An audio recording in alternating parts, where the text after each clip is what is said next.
நம சிவாய வாழ்க, நாதன் தாழ்வாழ்க.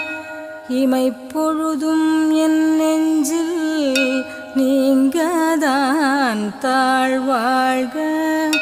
கோகழியாண்ட குருமனிதன் தாழ்வாழ்க. ஆகமம் ஆகி நின்று அன்னிப்பான் தாழ்வாழ்க. ஏகன் அநேகன் இறைவன் அடிவாழ்க. வேகம் கெடுத்தாண்ட வேந்தன் அடிவல்க. பிறப்பருக்கும் பிஞகந்தன் பெய்கழல்கள் வெல்க. புறத்தார்க்குச் சேயோந்தன் பூங்கழல்கள் வெல்க. கரம் குவிவாரும் மகிழும்